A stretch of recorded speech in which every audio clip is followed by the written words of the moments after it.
Climate change threatens each nation in the world. Et chaque minute compte. L'accord de Paris est accepté.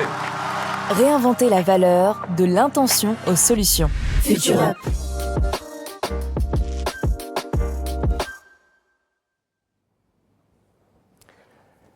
Mesdames et messieurs, chers invités, chers amis, nous sommes très heureux de vous accueillir pour cette conférence inaugurale de notre nouveau cycle de webinaires FutureUp. FutureUp, c'est notre engagement, c'est notre façon de rappeler qu'il existe des raisons tangibles d'espérer et de puissants leviers d'action, pour autant que l'on sache se mettre à contre-courant, ou plutôt de biais, par rapport à la pensée dominante et à toutes les pensées réflexes. Cette singularité, cela fait plus de 20 ans que Kea la met au service des entreprises que nous accompagnons. L'année dernière, nous vous avons proposé une vision portée par l'espoir et motivée par l'action. Cette année, nous vous proposons de passer de l'intention à la réalisation en nous interrogeant notamment sur cette grande question: comment réinventer la valeur? Si espérer, c'est agir, la question est que si cette économie souhaitable qui nous permettrait de vivre durablement et harmonieusement avec notre environnement ne demande qu'à être construite, alors pourquoi est-il si difficile de passer à l'action? L'une de nos hypothèses est la stérilité des débats actuels. La stérilité des débats entre les tenants de l'économie et les tenants de l'écologie. La stérilité des débats entre les tenants du pouvoir d'achat et les tenants de la décroissance. La stérilité des débats encore entre les tenants de la croissance verte et ceux qui les traitent de techno-solutionnistes. La stérilité des débats, nous parlons de cela parce qu'au fond du fond, toutes ces personnes parlent de la même chose, elles parlent de la valeur qu'elles accordent aux choses. Accorder de la valeur à quelque chose, c'est être prêt à dépenser, à investir en argent, en temps, en énergie, en compétences, pour y accéder, pour la préserver ou pour la faire grandir. Et dans nos économies, il y a 3 grandes familles de choses auxquelles tout un chacun, quel que soit son bord, quel que soit son parti, accorde de la valeur. Il y a d'abord des valeurs fonctionnelles. Les valeurs fonctionnelles, ce sont les progrès que nous permettent de réaliser les biens et les services que nous achetons. Par exemple, pour nous déplacer, pour communiquer, pour nous loger, pour gagner du temps. Il y a ensuite les valeurs environnementales. La valeur environnementale, c'est la valeur que nous accordons à la nature, ne serait-ce que pour nous nourrir, pour boire, mais aussi pour accéder à des services écosystémiques, ou aussi pour la beauté des paysages, ou encore, et nous l'apprenons souvent à nos dépens, parce que nous aimons et nous accordons de la valeur au fait de vivre dans un pays sans sécheresse, sans tempête, sans accident climatique. Et puis il y a enfin des valeurs proprement humaines, qu'il s'agisse de besoins fondamentaux, de valeurs culturelles ou encore de valeurs relationnelles. Passer une semaine dans un club de vacances avec sa famille, placer son argent, emprunter de l'argent, prendre le bus, s'investir dans une association ou dans la création d'une entreprise, tout ça a pour but de nous prodiguer ou de prodiguer à d'autres l'une ou plusieurs de ces valeurs. Et toute activité économique a en contrepartie inévitablement comme corollaire la destruction de certaines de ces valeurs. Ce qui distingue entre elles des parties prenantes d'une activité économique, c'est qu'elles accordent des valeurs différentes à toutes ces choses-là. Mais en regardant les choses sous cet angle, il redevient possible d'engager un dialogue entre ces parties prenantes pour trouver de nouveaux optimums de création de valeur autour de ce que nous avons appelé des objets d'utilité. Et c'est notre rôle de cabinet de conseil que de faire dialoguer ces parties prenantes, première étape à l'orchestration de leur action commune en faveur des transitions. Voilà donc le fil rouge de ce nouveau cycle de webinaires FutureUp qui explorera les implications très concrètes d'un retour à la valeur d'usage en contrepoint de la valeur marchande. Ils l'exploreront sur le plan économique avec l'économie des biens communs, l'invention de nouveaux business models ou encore la mesure des actifs immatériels. Sur le plan territorial et géopolitique, avec des webinaires sur les nouvelles conditions de notre souveraineté ou les stratégies d'adaptation climatique à l'échelle d'un territoire. Sur le plan social, avec des webinaires sur la régénération des ressources humaines dans les transformations d'entreprise ou encore sur notre compétitivité inclusive à l'épreuve du choc démographique à venir. Et enfin, sur le plan technologique, avec des webinaires sur l'intelligence artificielle et la data au service des transitions et en particulier du passage à l'échelle de l'économie circulaire. Je me tourne maintenant vers nos invités de ce jour pour ce webinaire inaugural pour vous les présenter. Brune Poirson, vous avez travaillé chez Veolia et pour l'Agence française de développement. En 2017, vous avez été élue députée de la 3e circonscription du Vaucluse et nommée secrétaire d'État auprès de Nicolas Hulot, alors ministre de la Transition écologique et solidaire. Vous avez fait voter à ce titre-là la loi relative à la lutte contre le gaspillage et à l'économie circulaire. De mars 2019 à octobre 2020, vous avez été vice-présidente de l'Assemblée des Nations Unies pour l'environnement et depuis 2021, vous êtes directrice du développement durable du groupe Accor. Bienvenue, merci d'être avec nous. Merci de votre invitation. Pierre Jacquet, vous êtes économiste, spécialiste du développement. Vous avez été membre du Conseil d'analyse économique auprès du Premier ministre de 1997 à 2006. Vous avez été ensuite directeur de la stratégie et économiste en chef à l'Agence française de développement, vous aussi, et président du Global Development Network. Vous êtes professeur de politique économique à l'École des ponts et chaussées, président du conseil scientifique de la Fondation Farm, et vous êtes enfin membre du Cercle des économistes. Merci d'être avec nous, bienvenue. Merci à vous de cette invitation. Arnaud Gangloff. Arnaud, tu es président du groupe KEA et tu as consacré ta carrière à conseiller et accompagner des dirigeants sur la stratégie et leur transformation. En 2018, c'est toi qui as impulsé nos travaux de recherche et développement sur le sujet de la responsabilité d'entreprise, puis sur ce que nous appelons encore chez KEA aujourd'hui l'économie souhaitable. Tu as été l'artisan de notre passage entreprise à mission en mars 2020 et de l'inscription du développement durable et de l'impact comme un savoir-faire cœur de notre métier de consultant aujourd'hui. Pour ma part, je m'appelle Thibaut Cournary, je suis associé du cabinet KEA. Moi aussi, je conseille des entreprises sur leur transformation et j'ai la charge de l'Institut KEA qui pilote l'ensemble des travaux de recherche et développement de notre cabinet. Et c'est à ce titre que j'ai impulsé il y a 2 ans le cycle de développement sur ce sujet ô combien passionnant mais aussi ô combien sensible de la valeur. Alors j'ai envie tout de suite de vous poser la première question par rapport à ce que je viens d'énoncer en introduction de ce webinaire. Êtes-vous d'accord que ce qui est au cœur des transitions, c'est cette question de ce à quoi on accorde de la valeur? Brune. Oui, je pense qu'effectivement, si on veut d'abord faire la transition, il faut être en mesure de collaborer. Pour être en mesure de collaborer, il faut déjà se mettre d'accord sur ce un petit peu à quoi, enfin un petit peu beaucoup, à quoi on accorde de la valeur. Mais ça me semble de plus en plus difficile, et je pense que c'est pas un cliché de dire ça, de plus en plus difficile à faire aujourd'hui. Quand on voit un chercheur comme Jérôme Fourquet, par exemple, qui a étudié la société française en détail, ce qui montre, et il parle d'une société française qui est archipélisée, comme un îlot d'îles, finalement, qui ne sont pas connectés les unes aux autres. Il dénonce par exemple la sécession des élites, cette archipélisation qui fait que c'est de plus en plus difficile de construire en commun. Je pense que dans ce cadre-là et dans ce contexte-là, l'entreprise a aussi un rôle important à jouer parce que c'est quelque part un espace qui est peut-être un peu plus réduit. Et même si le corps social de l'entreprise se transforme et n'est pas imperméable aux changements sociétaux, c'est un espace dans lequel on peut tester des nouvelles méthodes, ou en tout cas des nouvelles façons de travailler, et notamment l'élaboration de diagnostics communs.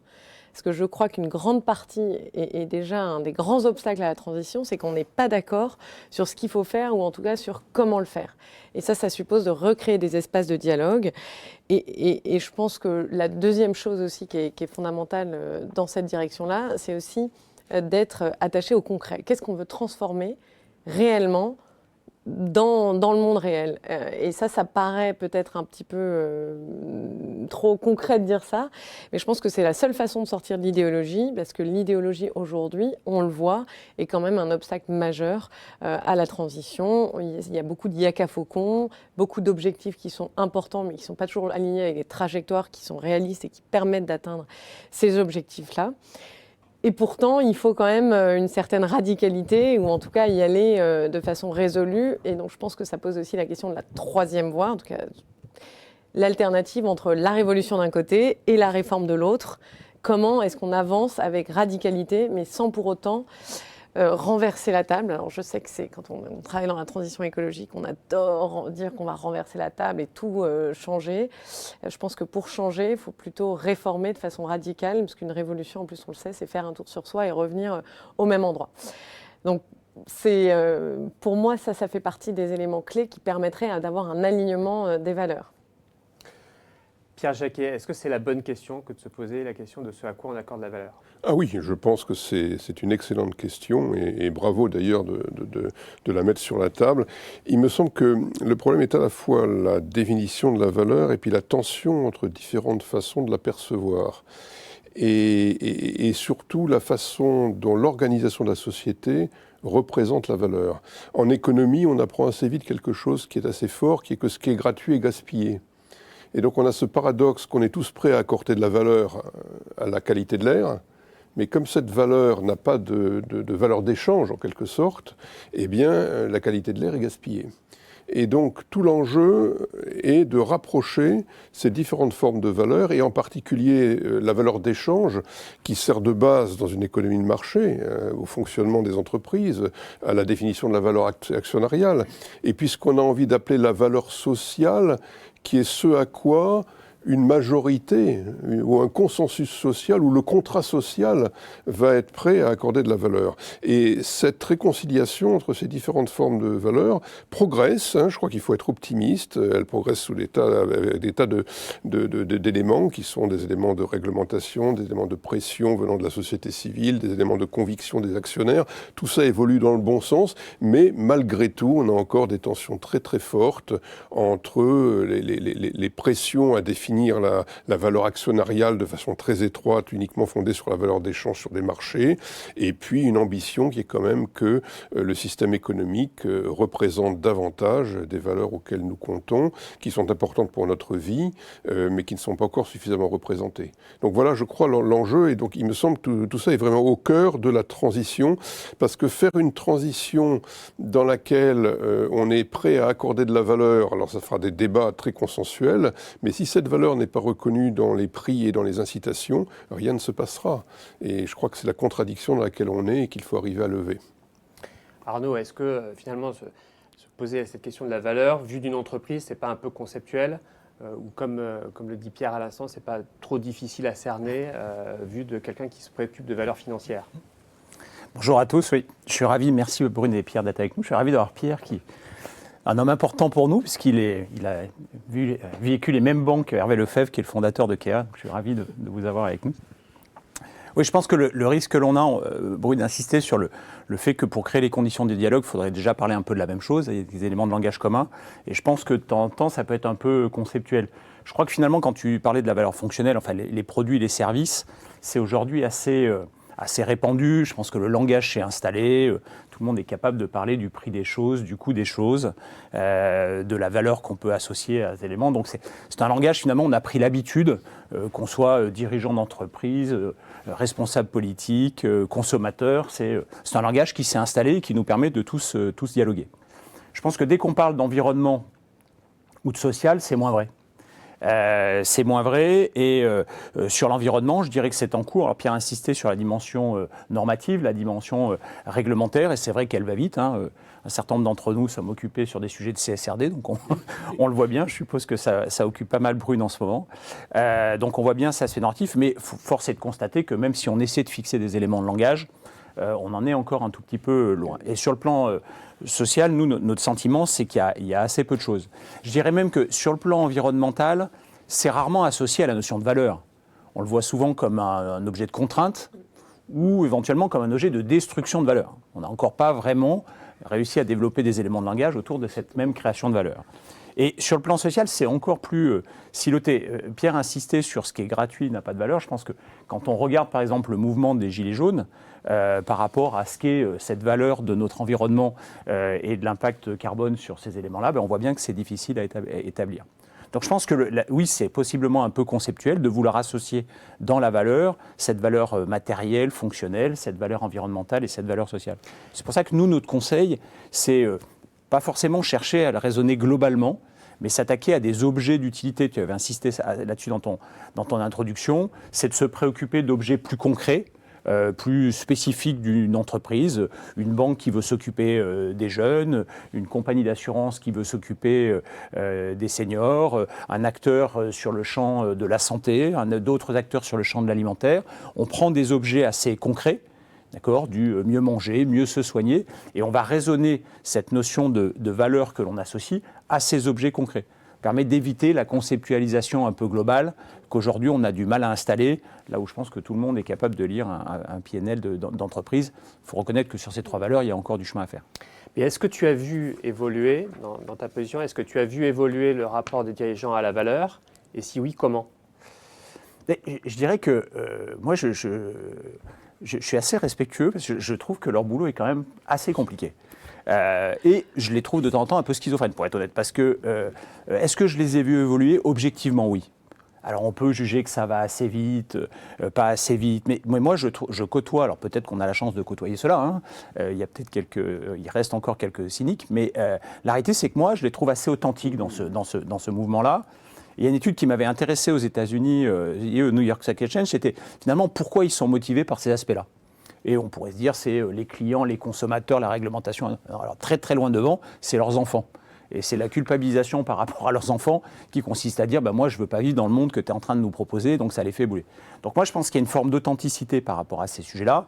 Et en tout cas je le perçois et je le vis dans ceux que je côtoie, y compris, je travaille beaucoup dans le luxe, ou même dans le luxe je trouve qu'il y a des intentions qui sont fortes. On n'est pas toujours aidé, y compris aidé par les consommateurs qui veulent tout de suite, hein. Mais je trouve qu'il y a des intentions fortes. Mais ce que je reconnais aussi, c'est que les mêmes dirigeants, au quotidien, on leur parle de prix, on leur parle de coûts, on leur parle de valeur. Tous les trimestres, ils sont en train de se justifier auprès d'analystes financiers sur ce qu'ils font, qui globalement, on en discutait avec notre propre investisseur, le fait que souvent les gens regardent leur téléphone par rapport à toutes ces questions qu'on veut évoquer et reprennent de l'énergie quand il s'agit de parler de la croissance ou de l'augmentation de l'EBIT. Donc c'est là où je les trouve un peu en difficulté, ces dirigeants, c'est de vouloir concilier ces deux mondes. Peut-être de manière optimiste, je crois qu'ils sont sur ce combat-là. La plupart que l'on côtoie sont sur cette envie-là d'associer ces différents éléments de valeur. Mais je reconnais qu'au quotidien, c'est quand même pas facile.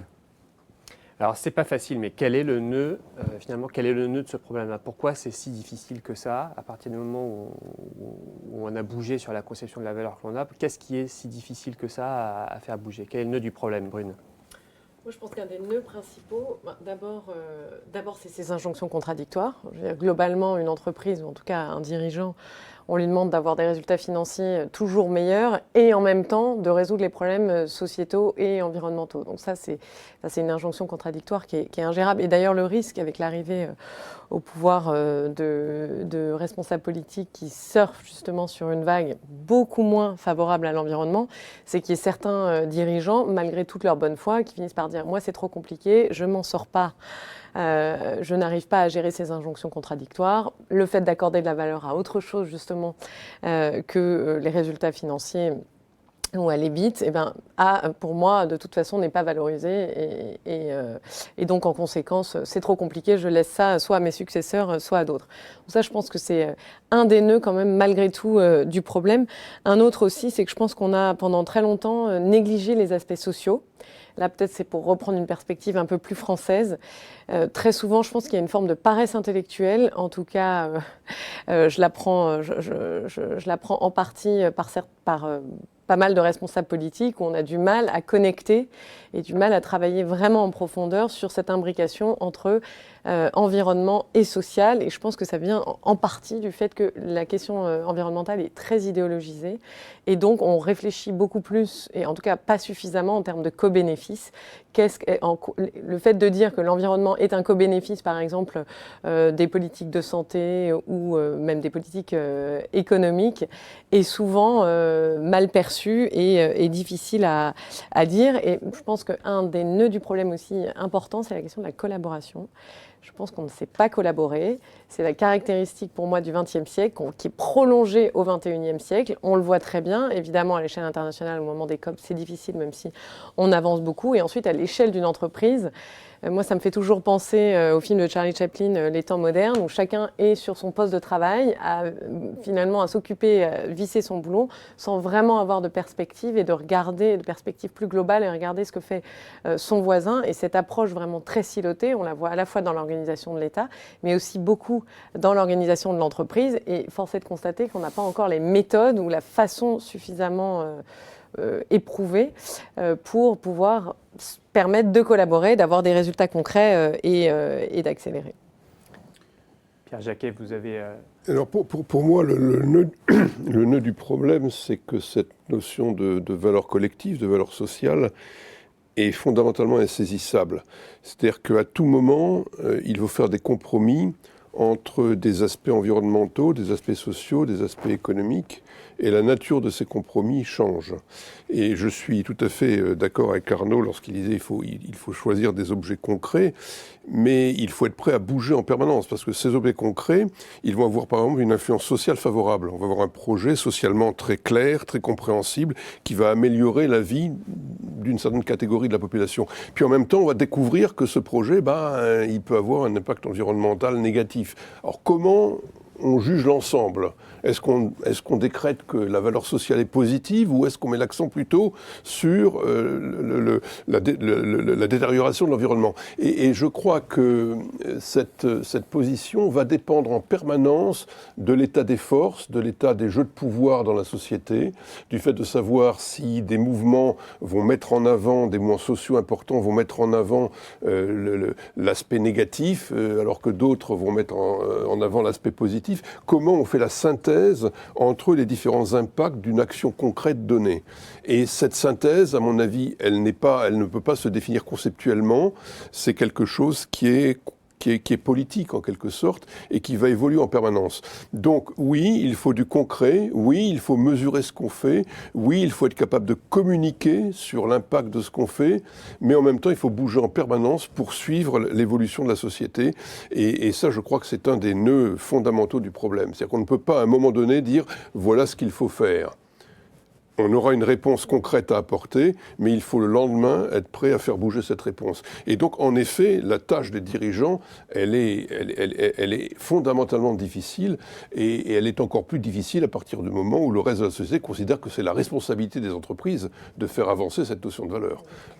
Et donc là, je crois qu'il y a aussi un rôle important du politique pour reprendre la main et guider ce contrat social, et c'est quelque chose qui aujourd'hui, malheureusement, ne se fait pas suffisamment. Alors, une synthèse mouvante, concrète, politique, qui doit s'adapter en permanence. Ça, c'est compliqué, non? Il y a des questions de méthode de travail derrière tout ça? Oui, moi je rebondis sur les propos de Brunet Pierre. Moi je crois qu'au bout du bout, c'est une question de méthode. Faut se rappeler que la coopération n'a rien de naturel dans la société.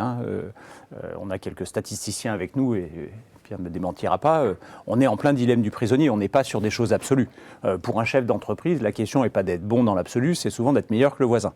Et donc souvent, tout ce qu'on dit là est perçu comme une opportunité ou un risque d'être plutôt moins bon que le voisin à l'instant T où on le fait. Et donc ça s'appelle le dilemme des prisonniers. Je vais laisser bouger l'autre plutôt que de bouger. Et au bout du bout, finalement, tout le monde s'entend. Donc c'est pas moi qui le dis, mais le dilemme des prisonniers, la manière de s'en sortir, c'est quand même par la coopération et la collaboration. Et donc au bout du bout, c'est une question de méthode. Je pense qu'en fait, il y a un décalage qu'on est en train de vivre qui est important. On a souvent, vous savez que chez CARE, on est proche de cette idée de la loi Pacte qui nous semble vraiment importante, mais on l'a souvent associée à sa finalité de responsabilité. Et finalement, nous, ce qui nous paraît beaucoup plus important, c'est ce qui a de la valeur, c'est au bout du bout l'arbitrage et l'accord qui est fait entre des parties prenantes pour définir ce qui est le meilleur de la valeur pour l'ensemble de ces parties prenantes. Et en fait, l'équilibre qu'il faut trouver à un instant T, qui n'est pas celui de T+1, je suis très proche de ce qu'a dit Pierre, c'est qu'à un moment donné, c'est cet accord qu'il faut suivre. C'est cette capacité à faire dialoguer des parties prenantes et choisir le meilleur, voire le moins mauvais des systèmes à un moment donné, qui fait consensus sur ce qui a de la valeur pour chacun d'entre eux. Et ça passe par la capacité à faire dialoguer, ça c'est une question de méthode. Je trouve qu'il y a deux points qui m'interpellent. Le premier, c'est Axel Daucher, là, chez Make.org, a toujours une idée que je trouve intéressante. Il n'est pas tellement sur le bien et le mal, il n'essaie pas de définir dans l'absolu les 10 sujets qu'il faut traiter. il essaie d'aboutir à un consensus dans un processus de dialogue participatif sur les 10 sujets qui paraissent les plus importants à un écosystème de parties prenantes le plus large. Et on va s'attaquer à ces 10 sujets. C'est-à-dire les 10 sujets sur lesquels l'ensemble des parties prenantes se sont accordées sur la capacité à les traiter. Je trouve que c'est un point important. Un autre point important chez Kea, c'est on a une méthode qu'on appelle la Positive Business Map. Moi, j'ai la fierté chez un de nos clients de s'attaquer à éviter le côté grand soir. Tu parlais un peu de l'idéologie environnementale, d'éviter le grand soir et de se dire qu'à un moment donné, toute cette méthode de transformation, elle passe par des petits pas, sujet par sujet. Alors, dans les consultants, on aime bien les matrices, donc on a fait une matrice avec 9 cases, mais la réalité, c'est que c'est des pas à faire sur chacune de ces cases, dans lesquelles on aborde concomitamment des problématiques de gouvernance, des problématiques de chaîne de valeur et de modèle opérationnel, des problématiques de leadership ou de modèle organisation, et en particulier l'autonomisation de ces organisations. Et en fait, c'est de travailler sur tous ces pans qui fait qu'avec méthode, on est capable de réconcilier des parties prenantes, d'accord, et de créer les conditions de cette coopération. Je pense que tant qu'on considérera que la coopération est spontanée, je pense qu'on va avoir du mal à avancer. D'accord ? La coopération, elle s'anime, et elle s'anime avec rigueur et avec méthode, parce que pour chacune des parties prenantes, fondamentalement, ce qui est important, c'est que ce soit juste. Et la justice organisationnelle, passe par le fait que c'est fait avec méthode. Finalement, ce dialogue, quelque part, tente à remplacer le signal du prix dont on désespère qu'il arrive un jour à prendre en compte tout l'extra-financier au même titre que le financier. Ce dialogue permet d'arriver à des consensus locaux, concrets, sur des points d'application bien précis, qui fait que les gens arrivent à s'entendre et à passer à un certain nombre de transactions pour régler des problèmes bien précis au-delà des idéologies. Si vous aviez carte blanche, on va passer maintenant, on est à peu près à mi-parcours de notre webinaire, on va passer maintenant sur la partie qu'est-ce qu'on fait en fait, comment on s'y prend. Si vous aviez carte blanche pour remodeler le système, je ne dis pas révolutionner le système, si vous aviez carte blanche pour remodeler le système, comment vous y prendriez-vous, Arnaud ? Je me rappellerai un peu mon enfance, et quand j'étais petit, on m'a expliqué que pour bien faire des mathématiques, il fallait réconcilier les mondes et en particulier rapprocher l'hypothèse de la conclusion et rapprocher la conclusion de l'hypothèse. Et si j'avais carte blanche, je pousserais. On parlait tout à l'heure de cette vision d'idéologie qui s'oppose, et finalement l'opposition, c'est quand même la meilleure manière pour chacun de rester dans son coin. Moi, si j'avais une baguette magique, je serais capable d'expliquer à ces dirigeants, ce monde politique, ce monde financier, que toute cette valeur économique nécessite de se rapprocher de la valeur écologique, de la valeur environnementale, de la valeur humaine. Mais de la même manière, j'expliquerai à toute cette population de plus en plus sensible à ces sujets environnementaux humains, de la nécessité de se préoccuper de la valeur économique. Je discutais il y a 2 semaines avec le dirigeant d'une des grandes banques françaises. On discutait de stratégie sociétale. Et j'ai été marqué de voir, en l'occurrence c'est une des banques les plus performantes de la place de Paris, donc j'ai l'impression que pas grand monde ne peut lui reprocher sa performance économique. En tout cas, elle s'en félicite régulièrement tous les trimestres. Et par ailleurs, elle a une stratégie sociétale d'une ambition absolument colossale. Et ce qu'il me disait, c'est remarquable de voir ces 2 silos fonctionner parfaitement bien, mais alors totalement parallèlement. D'accord ? Et que la question, c'était comment on réconcilie. Son point était certainement beaucoup de dire, mais comment j'oblige les gens qui raisonnent croissance, qui raisonnent performance, d'intégrer des facteurs.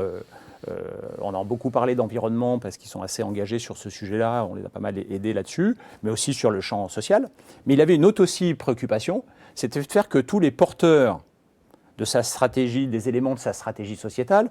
On avait par exemple des sujets autour de la santé et la contribution de la banque au développement des solutions de santé sur les territoires, par exemple, que tous ces acteurs ne se contentent pas de dire « il est bon pour la société qu'une banque joue un rôle sur ce registre-là », mais dans l'idée que pour que ces objets d'utilité, que seraient des maisons de santé ou des solutions de santé, puissent être pérennes, puissent servir durablement cette ambition, il faut qu'elles aient un équilibre économique et une performance économique. Encore une fois, on peut discuter, je pense qu'on reviendra sur le sujet, sur le partage de la valeur et la performance économique qui peut en attendre, mais on ne peut pas imaginer quelque chose dans la durée d'accord, qui raisonnent uniquement sans ce souci de la performance économique. Voilà, c'est ce double mouvement, à mon avis, si on avait la possibilité, qui permettrait de créer des conditions d'un dialogue plus simple, parce que finalement, si on a rapproché l'hypothèse de la conclusion et rapproché la conclusion de l'hypothèse, ça crée un terrain de jeu plus facile de dialogue et de coopération. Alors vous, Brune, qui travaillez donc aujourd'hui pour un grand groupe français, le groupe Accor, par où est-ce que vous commenceriez pour remodeler le système ? J'engagerais, là, avec une casquette secteur privé, j'irais plus activement encore dialoguer avec les responsables politiques, à la fois pour qu'ils comprennent mieux le secteur privé, mais aussi et surtout pour les pousser, et avec d'autres entreprises aussi, à engager un vrai travail de fond sur la réforme de la fiscalité. Je pense que là encore, il y a beaucoup de choses qui ont été faites au cours des dernières années. Pierre l'a précisé, et on voit qu'il y a quand même peu à peu un alignement des valeurs sur le sujet. Mais peut-être pour rebondir sur ce que tu viens de dire, une des façons de rapprocher les deux, c'est aussi avoir une fiscalité qui permette de mettre en valeur, ou en tout cas, soit de mettre en valeur, mais en tout cas, de ne pas créer les mêmes conditions, qu'on soit une entreprise qui cherche à faire plus sur le plan social et environnemental que celle qui ne veut pas le faire, ne souhaite pas le faire.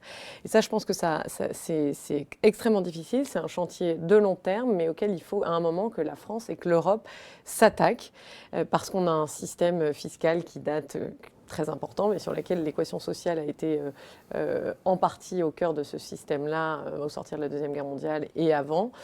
Mais là, on voit qu'on a encore du mal à intégrer l'équation environnementale. Et donc ça me semble essentiel parce que ça permet de sanctionner et de rétribuer, et donc de changer les comportements, et bien souvent aussi de sortir de situations comme le dilemme du prisonnier. Donc ça, pour moi, c'est vraiment absolument majeur. Puis après, il y a un deuxième, mais je crois qu'on en a tous amplement parlé, c'est cette culture du compromis.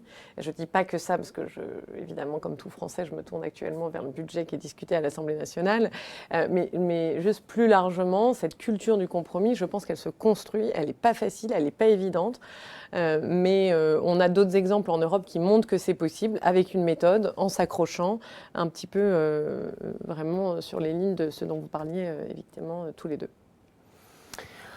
Alors malheureusement, on n'a pas de baguette magique, on ne peut pas remodeler le système à l'envi comme on l'aimerait, mais dans ces cas-là, j'ai envie de poser la question plus pragmatique en fait. Par où on commence ? Qu'est-ce qu'on commence par faire en fait ? Comment pour s'en sortir ? Pierre Jacquet.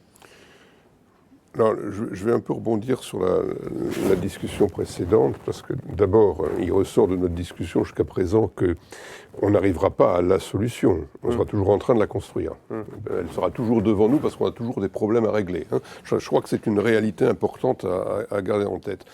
Et ensuite, il y a trois éléments, moi, qui me paraissent très, très, très importants. Le premier, c'est en effet le dialogue et la culture du compromis. Le compromis, c'est pas de la compromission, c'est de la construction commune de processus de solution. Mais j'ajouterais un élément à cette recherche de compromis, c'est que l'information dont on dispose soit de qualité, parce que sinon on arrive à des compromis qui peuvent être contre-productifs. Et donc il y a un rôle important de la connaissance scientifique dans la construction de ces compromis. Or, nous sommes dans des sociétés où la connaissance scientifique a perdu son aura, en quelque sorte. Et je trouve, moi, ça me préoccupe beaucoup, parce que les différents groupes de pression se saisissent d'éléments de la connaissance scientifique pour construire leur dialogue, mais ensuite, ils oublient le reste. Et je crois que remettre la science dans cette recherche de compromis, c'est un processus compliqué, mais important. Donc, première condition, en effet, dialogue et recherche de compromis. Deuxième condition, implication coordonnée, en effet, entre les différents acteurs de la puissance publique. Et là, je crois, alors Brune a parlé de la fiscalité, je crois que c'est fondamental, mais il y a aussi la réglementation. Par exemple, le cadre des entreprises à mission, moi, me semble aller dans le bon sens. Alors, on pourrait peut-être en discuter de façon plus approfondie, mais c'est l'un des éléments qui permet de réconcilier précisément cette valeur actionnariale et la recherche de biens communs. Donc, je pense que c'est très positif, mais il y a beaucoup d'autres éléments qui doivent être pris en compte. Et simplement, dans cette importance de la politique publique, il y a ce que disait Brune tout à l'heure, qui est que lorsqu'on met en place une mesure de politique publique, il faut se demander quelles en sont les implications pour l'ensemble des catégories de la population. Et ça, je crois qu'on n'a pas dans notre culture cette culture de l'impact préalable, en quelque sorte, qui permet de comprendre si la mesure va faire partie du compromis et du consensus ou pas. Et l'histoire des Gilets jaunes montre bien que c'est important. Puis alors, il y a un troisième domaine dont on n'a pas parlé, mais qui me semble ajouter une contrainte difficile, qui est le comportement international. C'est très beau d'avoir, par exemple, en Europe, des ambitions environnementales exigeantes. Et je ne peux qu'adhérer à cette idée. Mais si un pays comme les États-Unis n'a pas les mêmes, comment est-ce qu'on gère la concurrence internationale ? Et comment est-ce qu'on fait en sorte que ce ne soit pas un handicap pour les acteurs français et européens ? Et ça, moi, je n'ai pas de réponse, sauf, encore une fois, la recherche de compromis, mais à l'échelle supérieure, à l'échelle internationale, la discussion entre les peuples, entre les nations. Et aujourd'hui, malheureusement, l'esprit ne me semble pas être celui de la coopération. Donc ça, là, je n'ai pas de solution. Et je crois qu'on se débat dans des contraintes qui sont extrêmement difficiles et exigeantes. Alors, faute d'avoir des solutions au niveau international, on vous rejoint assez facilement, on sent bien de manière pragmatique que trouver des compromis, dialoguer, fabriquer du consensus sur ce qui a de la valeur, c'est plus facile de le faire à l'échelle locale. Quand on est dans un groupe international qui est géré de manière internationale, par-delà les frontières et avec un PNL unique pour toute la planète, comment on fait pour fabriquer du consensus local ? Alors ça, j'ai envie de dire, c'est presque ce qu'il y a de plus facile. Parce que là encore, je pense que la fabrication du compromis, même si évidemment ça évolue et on n'arrive jamais à la solution, comme le disait Pierre, mais malgré tout, c'est relativement concret, c'est un objet assez identifié. Il faut travailler sur avoir un diagnostic commun de comment on résout le problème. Déjà, l'identifier, s'assurer qu'on a tous la même vision du problème, et ensuite essayer de le résoudre. En revanche, à l'échelle internationale, ça, c'est extrêmement difficile. Un des malheurs, et moi je le dis vraiment publiquement, d'un groupe comme le nôtre, comme le groupe Accor, c'est qu'on n'a pas de concurrents sérieux en Europe. La plupart de nos concurrents sont américains. Et eux jouent et clairement vont défricher de nouvelles frontières de développement des affaires dans des pays, et en tout cas où ils jouent la carte de nous, on a moins d'exigences environnementales, moins d'exigences sociales. Et donc finalement, ça tire tout le monde vers le bas. Et je crois que l'Europe, et je ne suis pas sûre que, en tout cas, ce qu'a procédé au Green Deal, c'est une idée formidable, mais je ne suis pas sûre qu'il y ait suffisamment de travail qui a été fait par les responsables européens pour aller dialoguer et chercher, et en tout cas pousser vers le haut. Et pour ça, il faut travailler de façon très étroite avec la Chine et avec les États-Unis. Et ça paraît très hors sol de dire ça, mais la réalité, c'est que si la Chine et les États-Unis travaillent ensemble, alors très concrètement, pour rejoindre votre question, très concrètement, où qu'on soit dans le monde, les choses deviennent beaucoup plus faciles, parce qu'il y a justement cette espèce de je cherche le mot en français, mais en tout cas de plateau sur lequel tout le monde peut jouer un petit peu au même niveau. Et ça, c'est le grand enjeu. C'est pour ça qu'à l'heure que s'ouvre aujourd'hui une nouvelle COP, c'est plus important que jamais de dire que les COP sont importantes. Il faut y aller. Il ne faut pas croire qu'à 195 pays dans le monde, on va tout de suite régler les problèmes, mais en revanche, ça procède de cette culture du compromis. Oui. Et on voit à quel point c'est fondamental et très important. Donc c'est vraiment là un plaidoyer en faveur des COP. Arnaud, vu ta fenêtre à l'échelle d'une entreprise, par où on commence ? Déjà, moi, je trouve qu'on est en train de se dire, mais il faut se le rappeler, qu'il y a quand même une partie prenante qui est majeure, qui est quand même le politique. Parce que, en fait, la meilleure manière de coopérer, base de la coopération, c'est quand même d'avoir un terrain de jeu partagé. Et comme tout jeu qu'on peut pratiquer ensemble, on sait qu'il faut quelques règles du jeu et un cadre commun si on veut être capable d'avancer et de coopérer. Et ça, c'est quand même au bout du bout la responsabilité du politique de s'occuper de ça. Donc je pense qu'en France, on adore opposer le monde de l'entreprise et le politique. Je pense qu'il y a un sujet sur lequel il faut réconcilier. Et ça me semble beaucoup plus important qu'un certain nombre de débats qu'on peut avoir sur le budget au jour d'aujourd'hui, qui me paraissent un peu anecdotiques par rapport aux questions qu'on veut traiter. Moi, comment on peut avancer ? Je crois effectivement que on peut avancer en entreprise quand on a conscience du niveau d'investissement nécessaire à ce qu'on se dit là. Enfin, notre conviction chez KEA, c'est que les questions qu'on évoque ici ne sont pas des questions de spécialistes. On est en train de parler du cœur du modèle d'affaires des entreprises, on est en train de parler du cœur de leur modèle opérationnel, et je pense que si on regarde un peu les choses honnêtement et sérieusement, c'est des transitions qui sont majeures de ces modèles d'affaires et de ces modèles opérationnels. D'accord ? Même sur le champ des produits et services, on ne commercialise pas tout ce qui avait été commercialisé, on va faire d'autres choses, mais surtout sur les modèles opérationnels, on ne peut plus admettre de le faire de la même manière, et ça nécessite des investissements assez colossaux. C'est des investissements colossaux dans la transformation des procédés industriels, des procédés de distribution, des différents processus. C'est aussi un investissement colossal que d'accepter la transition. D'accepter à un moment donné une perte de valeur pour une génération de valeur future. Donc finalement, moi j'aurais tendance à dire que du point de vue de l'entreprise, si j'avais à changer une chose, c'est d'accepter l'idée que, encore une fois, en accord avec l'ensemble de ces parties prenantes, je pense à particulier à l'actionnaire, d'accord, et en amont de la création de valeur, dans la partage de la valeur, il y ait une partie de cette valeur qui soit consacrée à l'investissement. Et j'adhère assez à ce que dit Brune sur la fiscalité, mais aussi on peut aller même plus loin. On discutait avec un ami de changer peut-être la notion de société anonyme vers une logique de société anonyme à profit affecté. Parce qu'il faut une fiscalité de l'investissement. C'est pour ça que je trouve qu'en ce moment, il y a quelques débats qui sont ubuesques de ce point de vue-là. Bien entendu qu'il faut que les entreprises investissent. Elles en ont besoin encore plus demain. Et je pense qu'on a besoin d'une fiscalité qui incite à cet investissement. Parce que les entreprises qui n'investissent pas, elles n'arriveront pas à jouer leur rôle de contribution. Parce qu'encore une fois, le sujet, il n'est pas dans les déclarations, il n'est pas dans le fait il faut des intentions, mais le cœur du problème, il est dans les modèles opérationnels, il est dans les modèles d'affaires. D'accord ? Il est dans la capacité à changer les supply chains, il est dans la capacité à changer beaucoup de choses qui sont très profondes dans l'entreprise et qui nécessitent de beaucoup d'investissements pour y arriver.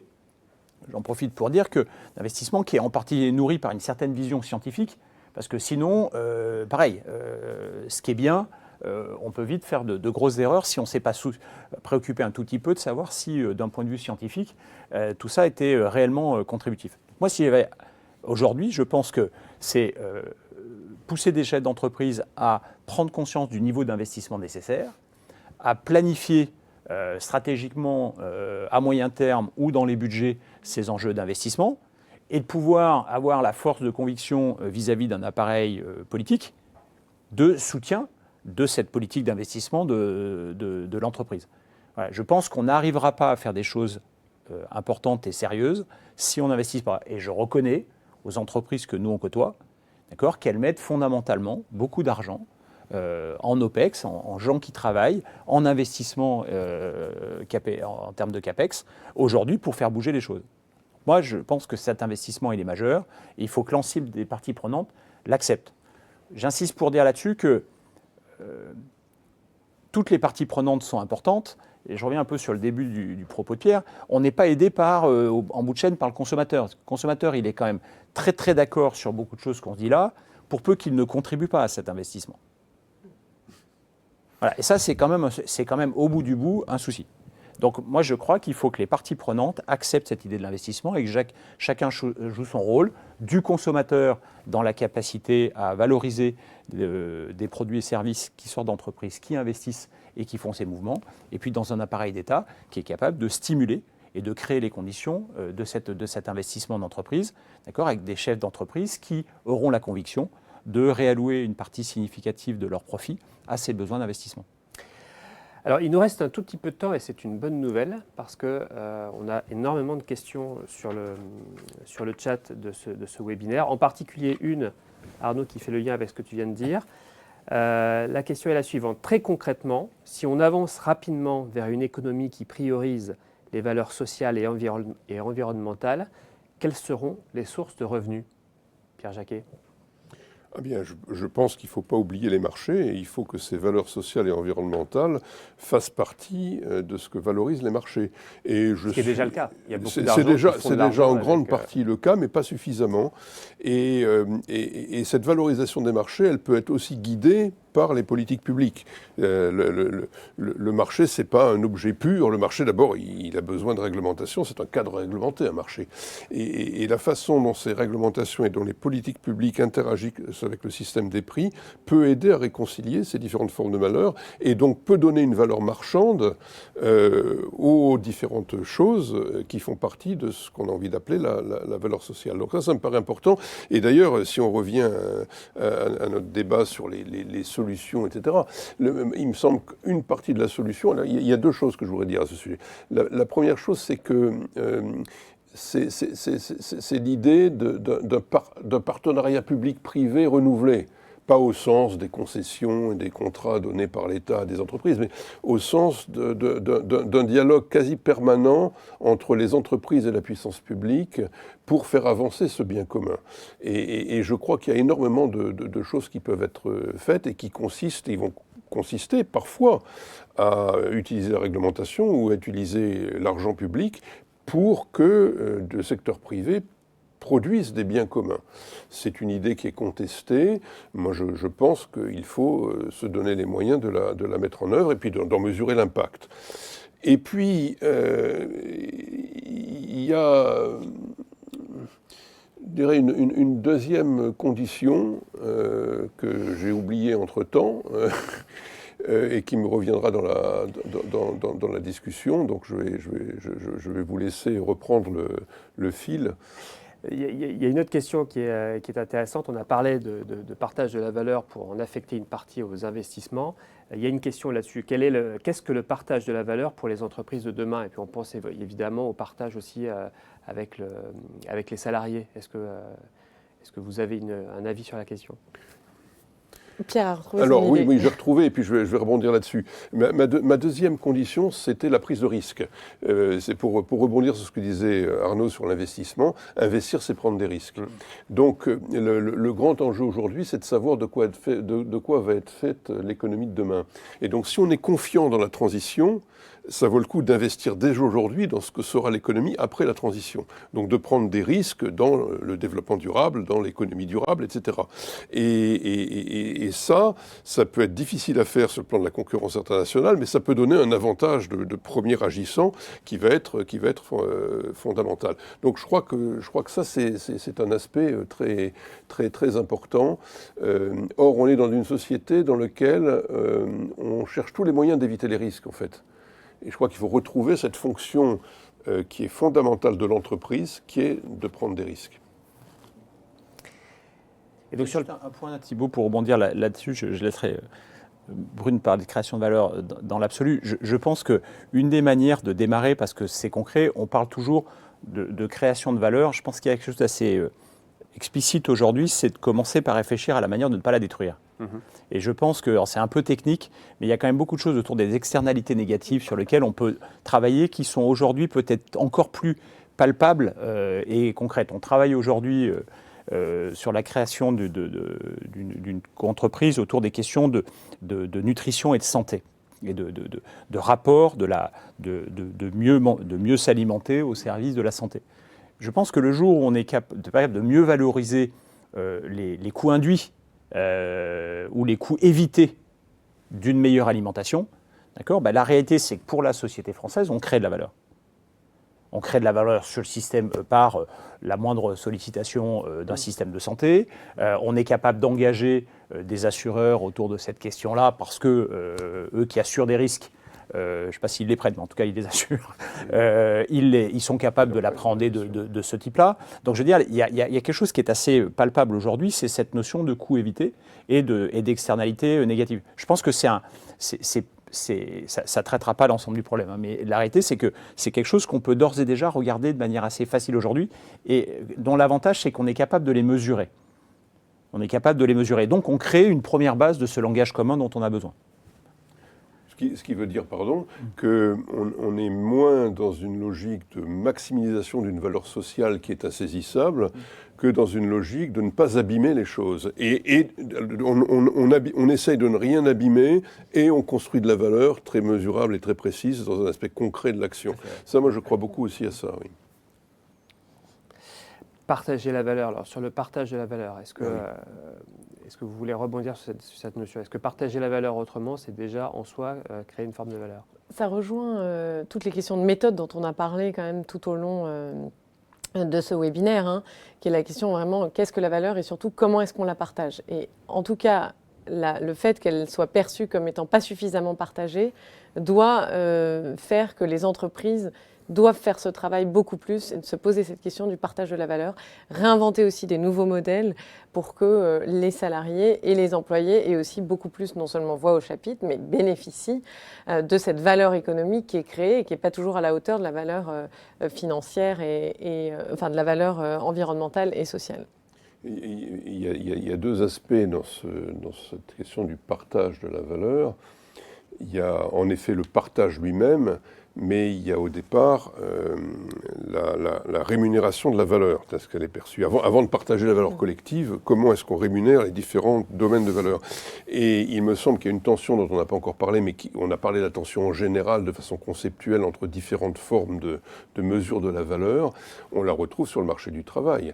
Il y a des emplois qui sont socialement extrêmement utiles et qui sont sous-rémunérés par rapport à leur valeur sociale, et inversement, il y a des emplois qui sont surrémunérés par rapport à la valeur sociale. Donc ça, je pense que c'est un vrai sujet aussi de débat à l'intérieur des entreprises, avant même de se demander comment on partage la valeur entre le capital et le travail. La façon dont on rémunère le travail et le capital, d'ailleurs, doit faire l'objet de débats importants. On l'a vu au moment de la pandémie. On a reconnu tout d'un coup que des pans entiers de la société avaient une valeur sociale très très importante. Puis on l'a oublié peu à peu, on est revenu dans nos systèmes habituels. Ça, je crois que c'est un vrai chantier. Il y a une autre question intéressante qui demande, en fait, nous avons parlé de changement de langage pour changer notre vision de la valeur. Quels sont les lieux de changement de langage? Est-ce que c'est dans ou hors de l'entreprise? Ou les deux? C'est les deux. Les deux. C'est les deux. Et justement, penser intérieur de l'entreprise et extérieur de l'entreprise, c'est important de penser comme ça, certes, parce que ça crée des espaces dans lesquels on peut créer du compromis, mais c'est comment, justement, le grand enjeu, on décloisonne aussi les deux. C'est ce qu'on s'est dit, hein. Je pense qu'une des conclusions collectives, c'est comment est-ce qu'on arrive à recréer du dialogue, des nouvelles formes de dialogue, des nouvelles formes de collaboration entre l'intérieur de l'entreprise et l'extérieur de l'entreprise. Et je pense que c'est d'autant plus important de faire ça vraiment maintenant que plus une entreprise va être centrée quelque part sur elle et sur un nombre réduit de parties prenantes, plus elle va finir par être valorisée par le système dans un contexte où les responsables politiques ont compris qu'il y avait une manne électorale sur le fait d'expliquer et de rabâcher que transition écologique et même transition sociale ne sont pas compatibles avec pouvoir d'achat, rémunération du capital, etc. Une autre question qui porte, Ardo, celle-là, elle est pour toi, je pense, sur le dirigeant de demain. Le dirigeant de demain est-il un diplomate? Réunir des parties prenantes toujours plus différentes, négocier des accords par année, construire des solutions, comment les former? Je crois que l'un d'entre eux a écrit un livre sur le fait que l'entreprise de demain sera politique ou ne sera pas. Ouais. En l'occurrence, c'est Pascal de Murger. Moi, la réponse, elle est forcément oui, parce qu'à partir du moment où on revient un peu sur le cœur de la discussion, qui est de dire l'entreprise, elle ne peut pas fonctionner en autarcie dans son coin. Nous, on le voit quand même, un mouvement qui est majeur, hein, c'est dans l'ouverture des entreprises, c'est déjà le développement de la notion de filière. Je veux dire, c'est déjà un très grand pas, parce que qui dit filière, dit capacité d'entreprise possiblement concurrente sur des critères relativement classiques à coopérer et à fonctionner ensemble sur une vision d'un commun qui est à construire par ailleurs. Et je trouve que c'est un premier pas, d'autant qu'on ne développe pas de filière si on ne se préoccupe pas de l'appareil d'État qui, pour le coup, voit dans la filière un objet plus important. Hein. On voit la construction, le nucléaire, par exemple, ou l'alimentaire sur lequel on est amené à travailler.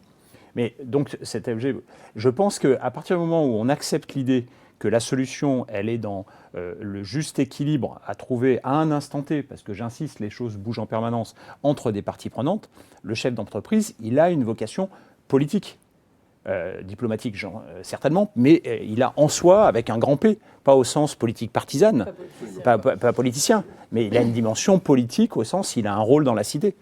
Et souvent, je revendique le fait qu'IA est un cabinet français, c'est pas une vision territoriale des choses. c'est une vision de société économique et sociale, d'accord économique et social, de vision sociétale dans lequel on admet volontiers que l'entreprise joue un rôle dans cette société. Donc son représentant, qui est le dirigeant, est-ce qu'on admet qu'il a un rôle vis-à-vis de la société et donc qu'il a une dimension politique et diplomatique je pense, évidemment. J'en profite pour dire que je pense que déjà, ça nécessite que tout un chacun se préoccupe de savoir communiquer. On parle quand même beaucoup ici si on veut bouger, il faut parler des choses en commun. Pour parler des choses en commun, il faut savoir les expliquer. Et donc, il faut savoir communiquer. Moi, je trouve que c'est un art sur lequel il faut que les uns et les autres s'habituent. Enfin, voilà, on vit dans un monde où il faut aussi savoir communiquer. C'est une responsabilité des dirigeants. Donc oui, je pense que le dirigeant de demain, je pense objectivement que le dirigeant d'aujourd'hui est déjà un acteur politique. Mais je pense qu'il y a un autre élément aussi, mais d'ailleurs qui est très lié à l'aspect politique du rôle de dirigeant, qui est la notion de prise de risque. C'est un peu ce que disait Pierre. Et moi, ça me rappelle ce que dit Nassim Taleb, cet auteur américain, sur risquer sa peau. En fait, il dit globalement, un des malheurs des sociétés d'aujourd'hui, c'est que les dirigeants, ils gagnent à tous les coups. Et on l'a très bien vu avec les différentes crises financières qu'on a vécues.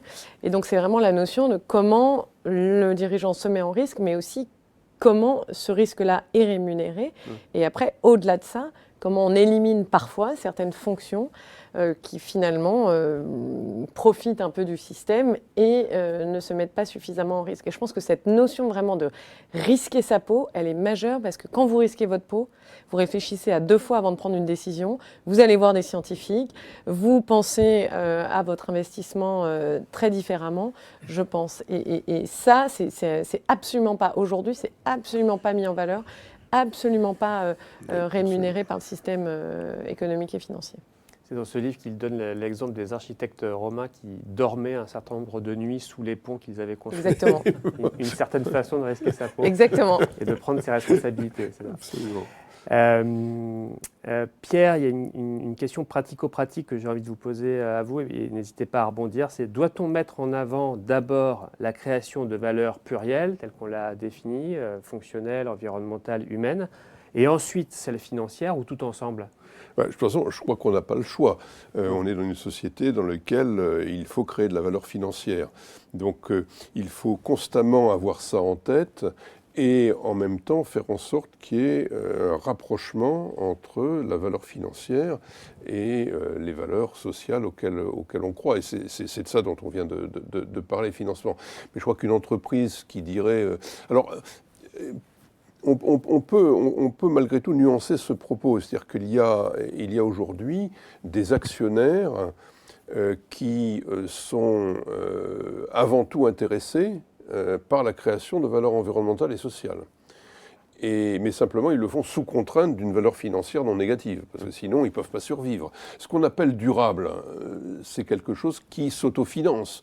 Donc, il ne faut pas opposer la valeur financière et la profitabilité avec le durable. Au contraire, on ne peut pas créer de durable s'il n'y a pas de profitabilité. Le vrai sujet, c'est d'éviter de créer de la profitabilité contre le durable. Mais on ne peut pas avoir de durable sans profit. Ça, je crois que c'est une leçon qui est très importante pour l'action des entreprises, mais aussi pour la perception des sociétés civiles. Il faut expliquer cela. Ça m'amène à rebondir sur un élément, si je peux, de la discussion, qui est la radicalité dont parlait Brune tout à l'heure. Parce que je crois beaucoup à ça, et il y a une espèce de paradoxe là-dedans. C'est-à-dire qu'on a besoin de groupes idéologiques très marqués pour faire avancer notre compréhension de ce qui compte. Le problème, c'est que ces groupes idéologiques sont souvent trop radicaux par rapport à la mise en place d'une transition. Et je ne sais pas comment résoudre ce paradoxe. On en a besoin, mais en même temps, à un moment donné, on aimerait qu'ils soient un petit peu plus souples et recherchent eux aussi des compromis. Et c'est en fait comme ça que se construit peu à peu la perception de la valeur sociale. Je ne suis pas sûr qu'on puisse éviter cette contradiction. Alors j'ai juste un point là-dessus pour conclure. Je reviens sur mon débat de méthode. Moi, je pense que dans les parties prenantes, il faut tout. Ben oui, Et voilà. donc, il faut des gens activistes, il faut des gens qui sont dans cette capacité d'alerte. Simplement, il faut aussi des gens qui sont dans le souci de la transformation, des gens qui sont... Et je pense que c'est ce dialogue qui est intéressant. Simplement, ce qui n'est pas toujours si facile que ça, il faut que chacun admette d'être à sa place dans cet écosystème. Il y a une dernière question que j'ai très très envie de vous poser et qui peut peut-être vous aider à faire cette transition. Y a-t-il un livre ou un film qui a profondément changé votre regard sur la valeur, sur une valeur? Est-ce que cela commence par là ou par l'entreprise? Est-ce que ce détour par l'art finalement peut aider à faire sans se confronter à une idéologie? Oui, parce qu'il y a le besoin de construire de nouveaux imaginaires. Aujourd'hui, on est dans des histoires négatives. Il faut contrôler ce qu'on fait, on détruit les choses, etc. Il faut expliquer que la construction d'un avenir durable, c'est un avenir beaucoup plus radieux que celui dans lequel on vit. Il faut expliquer que protéger l'environnement et travailler sur le lien social, ça fait partie de la qualité de vie de demain. Et ces histoires-là, elles se racontent dans les films, elles se racontent dans les œuvres d'art, elles se racontent dans les livres, beaucoup plus que dans les théories des universitaires. Moi, je dirais un livre, Oui, peut-être pour rebondir, Antifragile de Nassim Taleb. Une légère petite obsession pour l'auteur, effectivement. Mais je pense que ça, c'est un livre qui est important pour un État aussi bien qu'un individu. Merci à tous. On doit rendre l'antenne, je pense, à je ne sais qui d'ailleurs. Juste pour vous rappeler que, donc pour résumer en quelques mots ce qu'on retient de cette discussion, j'ai entendu et noté, sortir des idéologies, commencer concret, quitte à commencer petit, mais commencer quelque part. Commencer par quoi? Par collaborer, changer en permanence les règles et les adapter aux circonstances qui elles-mêmes seront toujours changeantes. On n'arrivera jamais à la solution. C'est ce que vous nous avouiez, Pierre, mais enfin, c'est la réalité. Prendre des risques, investir, c'est prendre des risques. Il faut accepter de prendre ces risques-là et de les rémunérer. Et puis, voilà, au final, collaborer et changer de regard sur la valeur, c'est avant tout une question de collaboration. Donc, c'est une belle histoire qu'on a devant nous et c'est un nouveau récit qu'on peut se raconter. Je vous rappelle que demain, notre cycle de webinaire Futureup se poursuit dès 18h sur le thème de la souveraineté. Et je vous souhaite une très très bonne journée à tous. Merci infiniment pour votre participation. Merci. Merci. Climate change threatens each nation in the world. Et chaque minute compte. L'accord de Paris est accepté. Réinventer la valeur de l'intention aux solutions. Futureup.